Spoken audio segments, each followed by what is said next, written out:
أعوذ بالله من الشيطان الرجيم. بسم الله الرحمن الرحيم.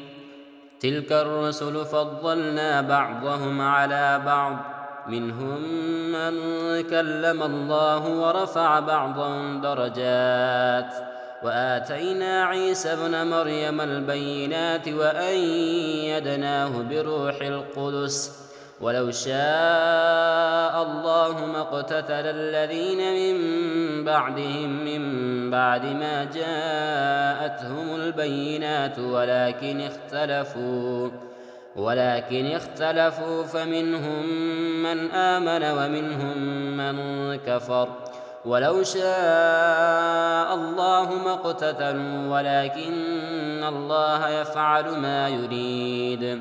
يا أيها الذين آمنوا أنفقوا مما رزقناكم من قبل أن يأتي يوم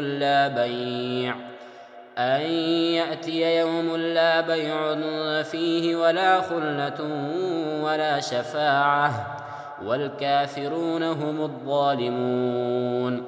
الله لا إله إلا هو الحي القيوم، لا تأخذه سنة ولا نوم، له ما في السماوات وما في الأرض. من ذا الذي يشفع عنده إلا بإذنه، يعلم ما بين أيديهم وما خلفهم، ولا يحيطون بشيء من علمه إلا بما شاء. وسع كرسيه السماوات والأرض، ولا يئوده حفظهما وهو العلي العظيم. لا إكراه في الدين، قد تبين الرشد من الغي، فمن يكفر بالطاغوت ويؤمن بالله فقد استمسك بالعروة الوثقى، لا انفصام لها، والله سميع عليم. الله ولي الذين آمنوا يخرجهم من الظلمات إلى النور، والذين كفروا أولياؤهم الطاغوت يخرجونهم من النور إلى الظلمات، أولئك أصحاب النار هم فيها خالدون. ألم تر إلى الذي حاج إبراهيم في ربه أن آتاه الله الملك، إذ قال إبراهيم ربي الذي يحيي ويميت، قال أنا أحيي وأميت. قال إبراهيم فإن الله يأتي بالشمس من المشرق فأت بها من المغرب، فبهت الذي كفر، والله لا يهدي القوم الظالمين. أو كالذي مر على قرية وهي خاوية على عروشها، قال أنى يحيي هذه الله بعد موتها، فأماته الله 100 عام ثم بعثه، قال كم لبثت؟ قال لبثت يوما أو بعض يوم. قال بل لبثت 100 عام، فانظر إلى طعامك وشرابك لم يتسنه، وانظر إلى حمارك ولنجعلك آية للناس، وانظر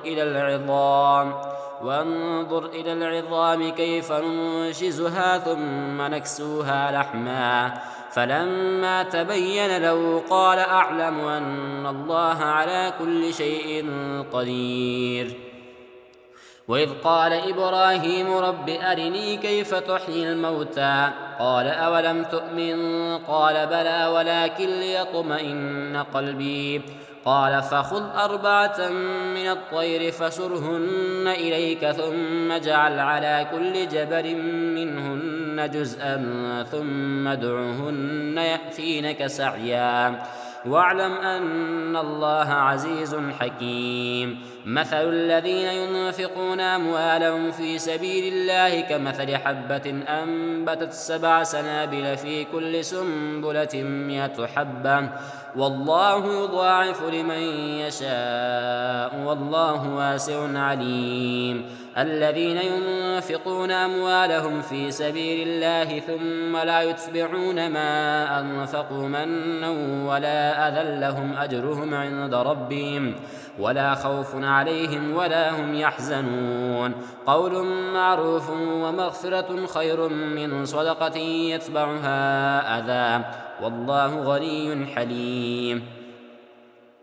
يا أيها الذين آمنوا لا تبطلوا صدقاتكم بالمن والأذى كالذي ينفق ماله رئاء الناس ولا يؤمن بالله واليوم الآخر، فمثله كمثل صفوان عليه تراب فأصابه وابل فتركه صلدا، لا يقدرون على شيء مما كسبوا، والله لا يهدي القوم الكافرين.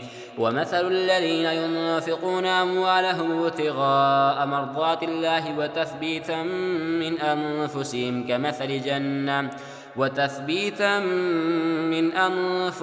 كمثل جنة بربوة أصابها وابل فآتت أكلها ضعفين، فإن لم يصبها وابل فطل، والله بما تعملون بصير. أيود أحدكم أن تكون له جنة من نخيل وأعناب تجري من تحتها الأنهار له فيها من كل الثمرات وأصابه الكبر وله ذرية ضعفاء فأصابها إعصار فيه نار فاحترقت، كذلك يبين الله لكم الآيات لعلكم تتفكرون. يا أيها الذين آمنوا أنفقوا من طيبات ما كسبتم ومما أخرجنا لكم من الأرض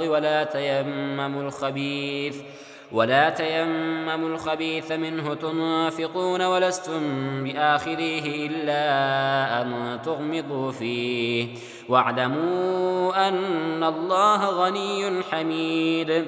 الشيطان يعدكم الفقر ويأمركم بالفحشاء، والله يعدكم مغفرة منه وفضلا، والله واسع عليم.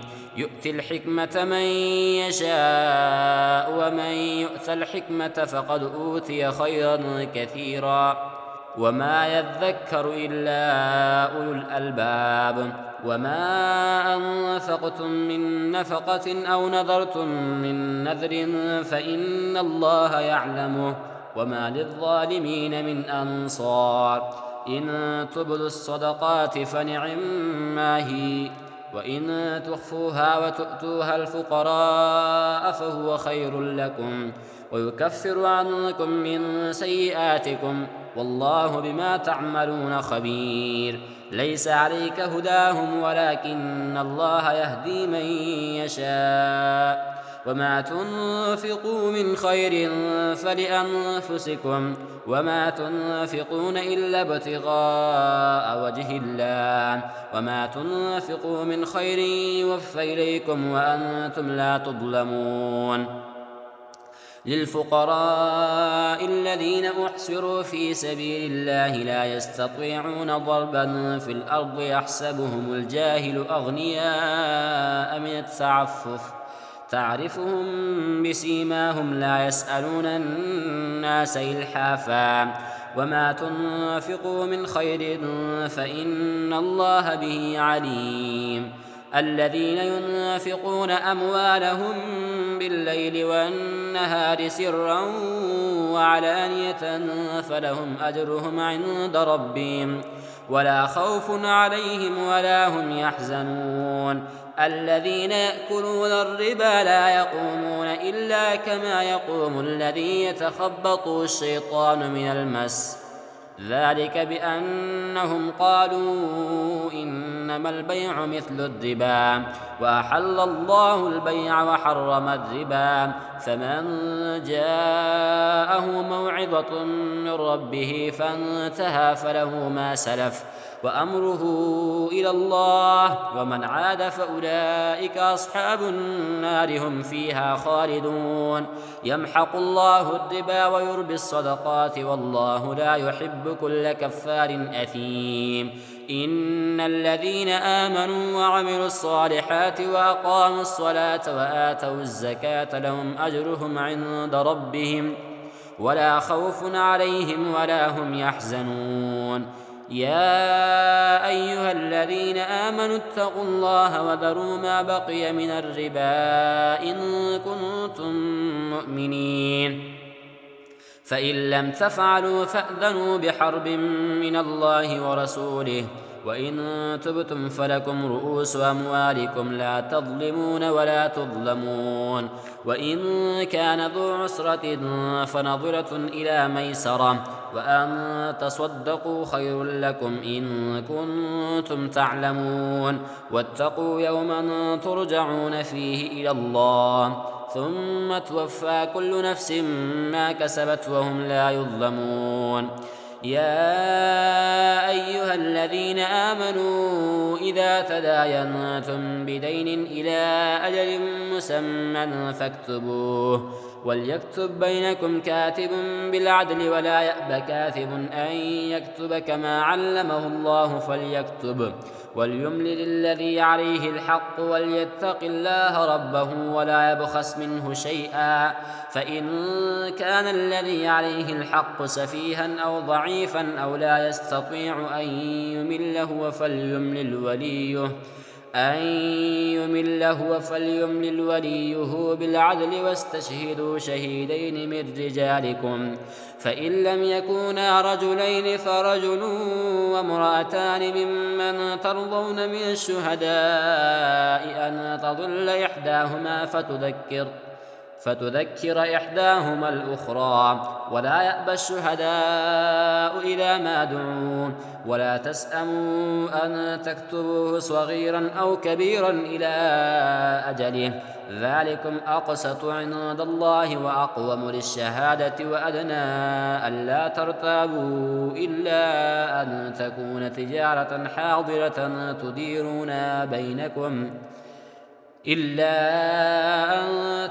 تجارة حاضرة تديرونها بينكم فليس عليكم جناح ألا تكتبوها وأشهدوا إذا تبايعتم ولا يضار كاتب ولا شهيد وإن تفعلوا فإنه فسوق بكم واتقوا الله ويعلمكم الله والله بكل شيء عليم وإن كنتم على سفر ولم تجدوا كاتبا فرهان مقبوضة فإن أمن بعضكم بعضا فليؤدي الذي اؤتمن أمانته وليتق الله ربه ولا تكتموا الشهادة ومن يكتمها فإنه آثم قلبه والله بما تعملون عليم لله ما في السماوات وما في الأرض وإن تبدوا ما في أنفسكم أو تخفوه يحاسبكم به الله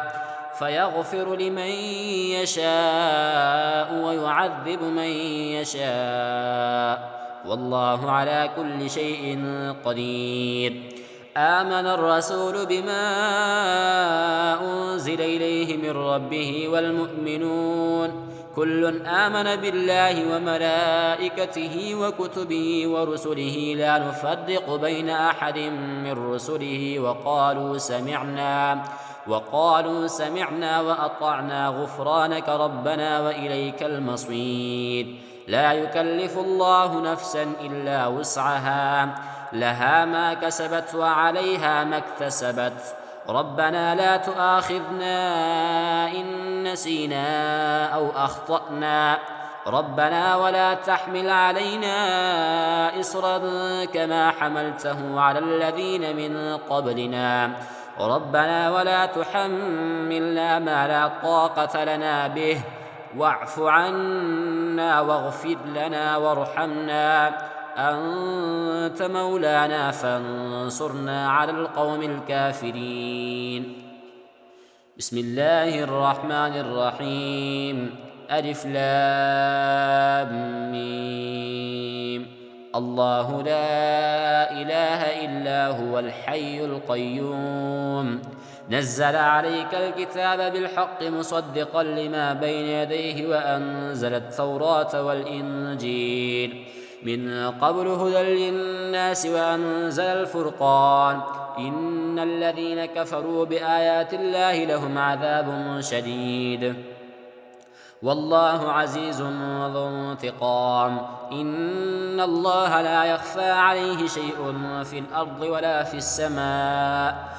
هو الذي يصوركم في الأرحام كيف يشاء. لا إله إلا هو العزيز الحكيم.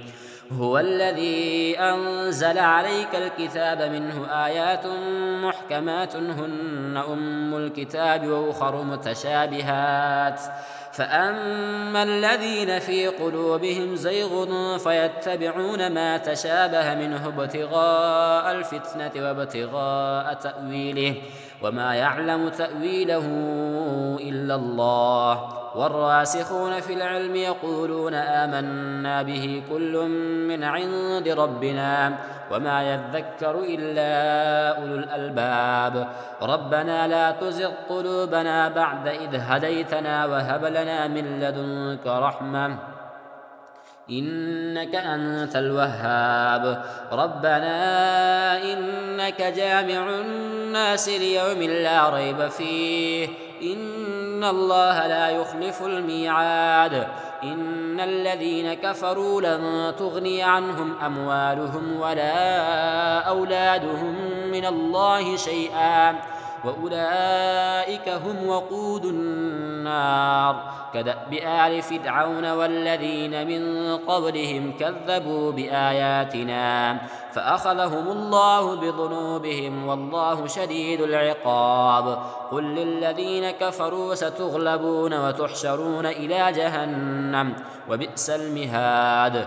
قد كان لكم آية في فئتين التقتا فئة تقاتل في سبيل الله وأخرى كافرة يرونهم مثليهم رأي العين والله يؤيد بنصره من يشاء إن في ذلك لعبرة لأولي الأبصار. زين للناس حب الشهوات من النساء والبنين والقناطير المقنطرة من الذهب والفضة والخيل المسومة والأنعام والحرث ذلك متاع الحياة الدنيا والله عنده حسن المآب. قل أنبئكم بخير من ذلكم للذين اتقوا عند ربهم جنات تجري من تحتها الأنهار خالدين فيها وأزواج مطهرة ورضوان من الله والله بصير بالعباد. الذين يقولون ربنا إننا آمنا فاغفر لنا ذنوبنا وقنا عذاب النار. الصابرين والصادقين والقانتين والمنفقين والمستغفرين بالأسحار. شهد الله أنه لا إله إلا هو والملائكة وأولو العلم قائما بالقسط لا إله إلا هو العزيز الحكيم. إن الدين عند الله الإسلام وما اختلف الذين أوتوا الكتاب إلا من بعد ما جاءهم العلم بغيا بينهم ومن يكفر بآيات الله فإن الله سريع الحساب. فإن حاجوك فقل أسلمت وجهي لله ومن اتبعن وقل للذين أوتوا الكتاب والأميين أأسلمتم فإن أسلموا فقد اهتدوا وإن تولوا فإنما عليك البلاغ والله بصير بالعباد. إن الذين يكفرون بآيات الله ويقتلون النبيين بغير حق ويقتلون الذين يأمرون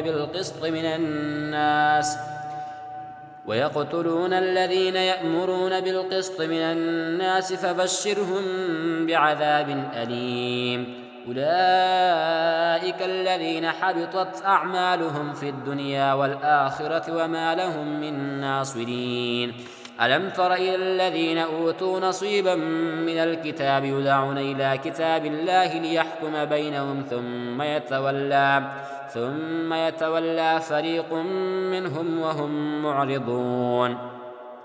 ذلك بأنهم قالوا لن تمسنا النار إلا أياما معدودات وغرهم في دينهم ما كانوا يفترون.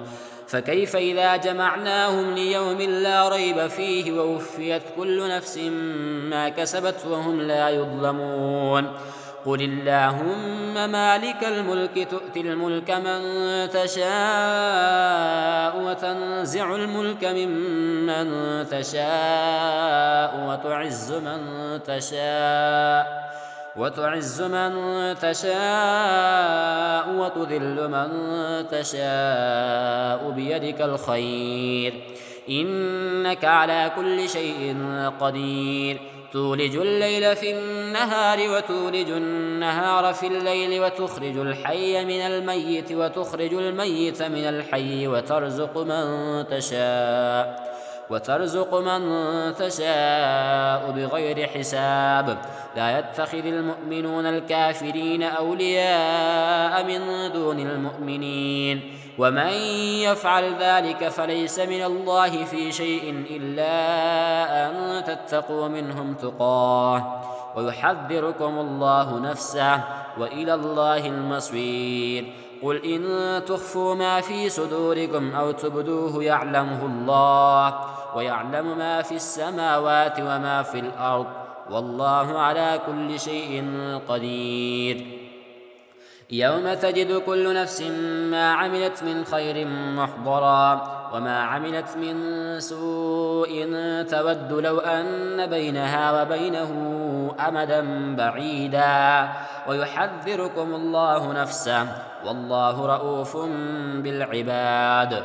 قل إن كنتم تحبون الله فاتبعوني يحببكم الله ويغفر لكم ذنوبكم والله غفور رحيم. قل أطيعوا الله والرسول فإن تولوا فإن الله لا يحب الكافرين.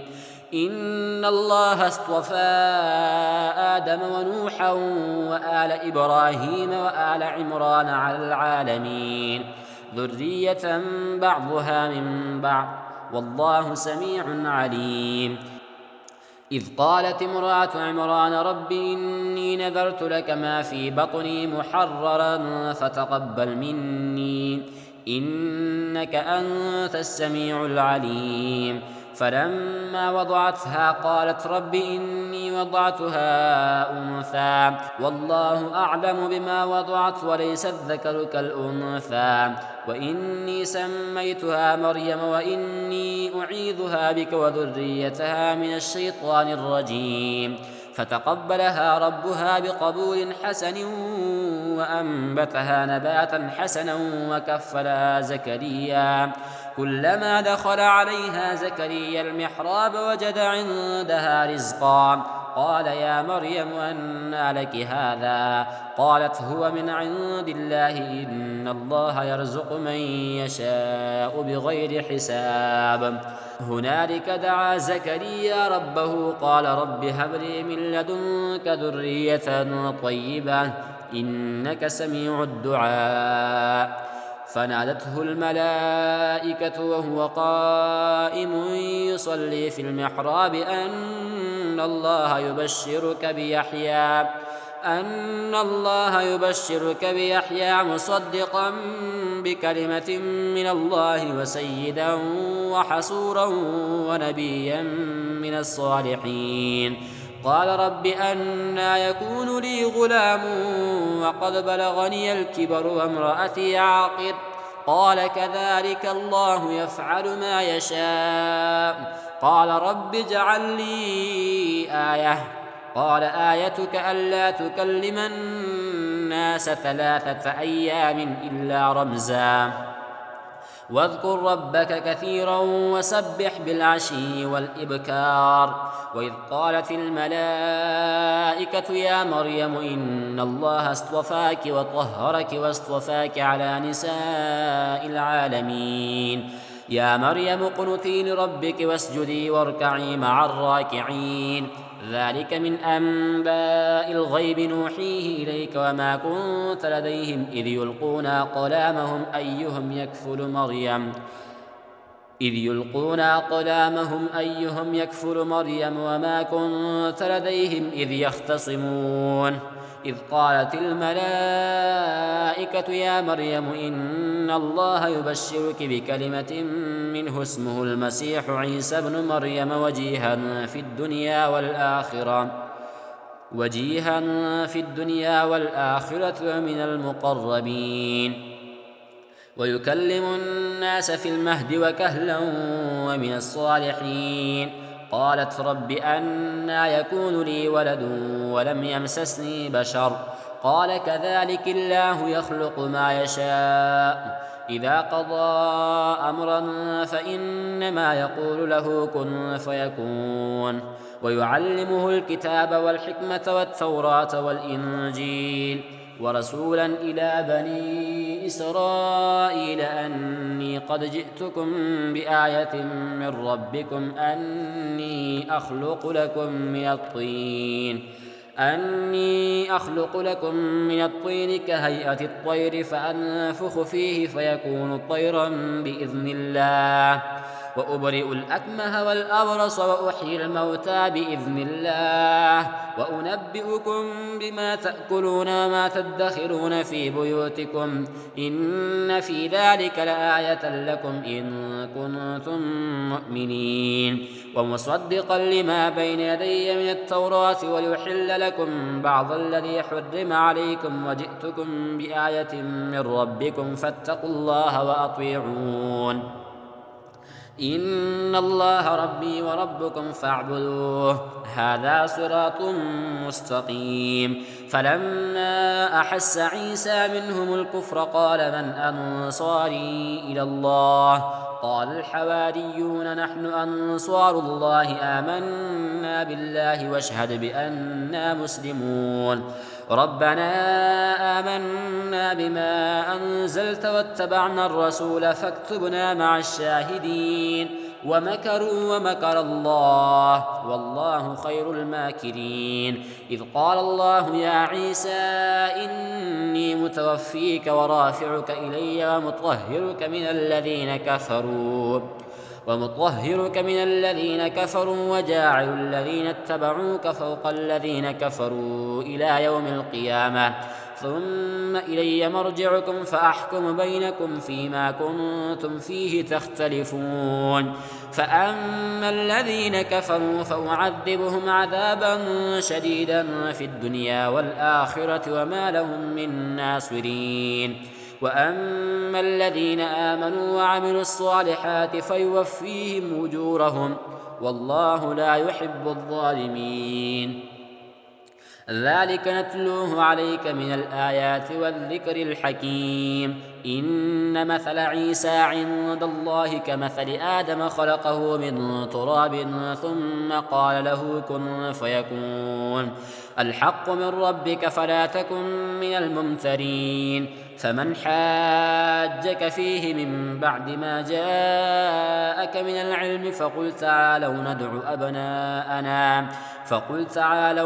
أبناءنا وأبناءكم ونساءنا ونساءكم وأنفسنا وأنفسكم ثم نبتهل فنجعل لعنة الله على الكاذبين إن هذا لهو القصص الحق وما من إله إلا الله وإن الله لهو العزيز الحكيم فإن تولوا فإن الله عليم بالمفسدين قل يا أهل الكتاب تعالوا إلى كلمة سواء بيننا وبينكم ألا